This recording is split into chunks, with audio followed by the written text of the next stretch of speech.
ఘనమైన వేడుకలకు సంతోషాల పండుగలకు గత 3 దశాబ్దాలుగా మీ కుటుంబంలో జరిగే ప్రతి తీపి జ్ఞాపకానికి ప్రత్యేకం Sri Manikanta sweets and bakery, main road, Kagarapu Valasa. శుభకార్యాలకు, ఫంక్షన్లకు ఆర్డర్లపై సప్లై చేయబడును.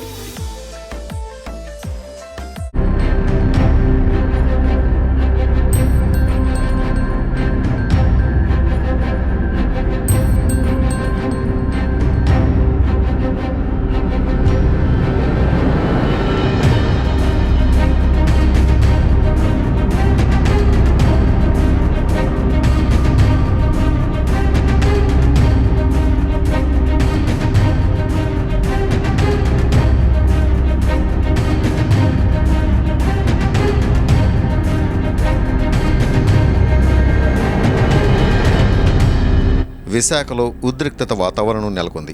విశాఖ జిల్లా ఆనందపురం మండలం తర్లువాడలో గూగుల్ డేటా సెంటర్ పనులను రైతులు అడ్డుకున్నారు. గతంలో ప్రభుత్వ భూములను సాగు చేసుకుంటూ జీవనోపాధి పొందుతున్న 521 మంది బీసీ ఎస్సీ రైతులకు డిఆర్డీఏ ద్వారా స్లిప్పులిచ్చి భూములు కేటాయించినప్పటికీ నష్టపరిహారం అందజేతలో తీవ్ర గందరగోళం నెలకొంది. ఇక మరో 26 మంది రైతులు కూడా తమను ఆక్రమిత భూమి రైతులుగా గుర్తించి నష్టపరిహారం చెల్లించాలని డిమాండ్ చేస్తున్నారు. అంతేకాదు, ప్రభుత్వం ఇచ్చిన హామీ ప్రకారం ప్రతి కుటుంబానికి 3 సెంట్ల స్థలం ఇవ్వాలని రైతులు డిమాండ్ చేస్తున్నారు. తమకు న్యాయం జరగకపోతే గూగుల్ డేటా సెంటర్ శంకుస్థాపన పనులను అడ్డుకుంటామని హెచ్చరిస్తున్నారు.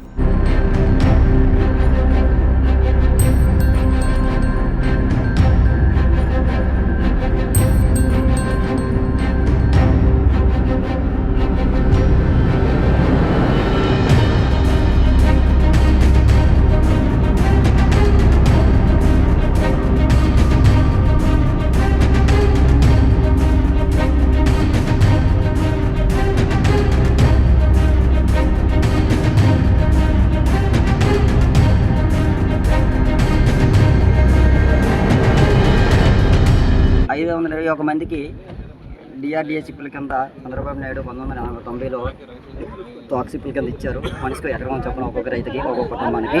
దానికి ఆ ల్యాండ్ కోసం నష్టపరిహారం ఇవ్వాలనేసి 3 సీట్లు అడిగామండి. ఎమ్మెల్యే గారు చెప్పిన పరిమాణాలు కలెక్టర్ చెప్పారు. కొత్తగా వచ్చిన కలెక్టర్ అది లేదు, ఇది లేదు, ఏది లేదని చెప్పేసి మాకు ఆ ప్రజల్లో ఆందోళన జరిగిందండి. ఈరోజు పని అయితే ఏదైతే పని జరుగుతుందో ఆ పని ఆపించాము. మాకు ఈ నష్టపరిహారం వరకు న్యాయం జరగాలని మేము కోరుకుంటున్నాం. మాకు ఈ 520 మందికి 3 సెంట్లు, 25 మందికి ఏదైతే ఎంకరేజ్మెంట్ కింద డబ్బులు ఏమని ఇస్తానో అన్నారు నష్టపరిహారం 25 ఎకరాలకి, ఆ 25 ఎకరాలకి అమౌంట్. ఈ స్కిల్ డెవలప్మెంట్ కింద 15 మంది రైతులు ఉన్నారు, దానికి గ్రౌండ్లో 15 మంది రైతులు ఉన్నారు. దానికి ఏ విధంగా వాళ్ళు మాట్లాడుకుని డిస్కస్ చేశారో మా నష్టపరిహారం మాకు ఆందో పేపర్ కింద కానీ మాకు ఏదో మాకు పరిహారం కానీ చెల్లిస్తే మీ పని స్టార్ట్ చేస్తాం. అంతవరకు శంకుస్థాపన ఉండదు, ఏదో ఉండదు.